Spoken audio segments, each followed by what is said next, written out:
علیکم۔ ہر قوم، قبیلہ، مذہب میں عورت کے ساتھ برتاؤ کا مسئلہ ہمیشہ سے زیر بحث رہا ہے۔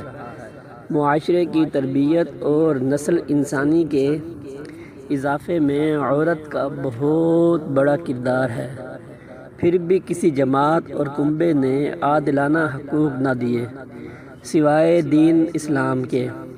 سب سے بڑا برتاؤ مشرکین نے کیا، جو عورتوں کو محافل میں نچاتے تھے۔ عزت دار اس ڈر سے بچیاں زندہ درگور کرتے تھے کہ کل محفل میں ناچنے والی میری بیٹی نہ ہو۔ رسول اللہ صلی اللہ علیہ وسلم نے عورت کو ایسا مرتبہ عطا کیا کہ گھر کی ملکہ بنا دیا۔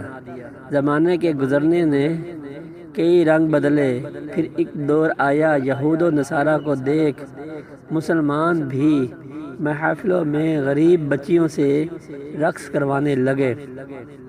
بعد اس کے جب زمانہ میں جدت آئی، انگریز نے اپنی بیٹی کو سٹیجوں کی زینت بنا کر فخر محسوس کیا۔ ہم میں بھی بہت سے کم عقل بیدار ہوئے، اولاد کو تعلیم انگریز دی، کچھ وقت گزارا بیٹی کو لباس بھی انگریز کا ہی دے دیا۔ دکھ اور افسوس کی بات ہے کہ آج ہم پر ایسے حکمران مسلط ہیں کہ جو نوجوان نسل کو تعلیم کے نام پر شیطانیت کا درس دیتے ہیں، پیسوں کا لالچ دے کر سر عام رقص کرواتے ہیں۔ یہ صورتحال مسلم ممالک کی ہے، جو بے حیائی میں مشرکین مکہ سے بھی بدتر ہے۔ وہ تو پھر بھی بیٹی کا ناچنا یا کسی اور کا اس گھر سے لے کے جانا باعث شرم سمجھتے تھے۔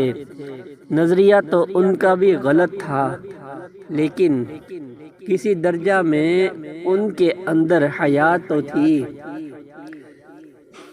ان والدین پر جو سب پر فخر محسوس کرتے تھے، آج ہماری تعلیمی اداروں میں ناچ گانے کے مقابلے کروائے جا رہے ہیں۔ سمجھ سے بالاتر ہے کہ وہ لوگ جو علماء کو تعصب کی نگاہ سے دیکھتے ہیں، دنیا کے کسی کونے خطرے میں چھپے ہیں۔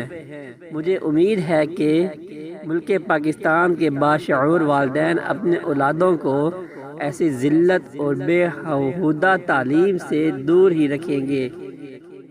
کمیونگی کے اعلیٰ درجے پر فائز ہوں گے وہ لوگ جو اس پر فخر محسوس کرتے ہیں کہ ان کی بیٹیاں کنجریوں کی مانند تعلیمی اداروں کے سٹیج پر ناچیں۔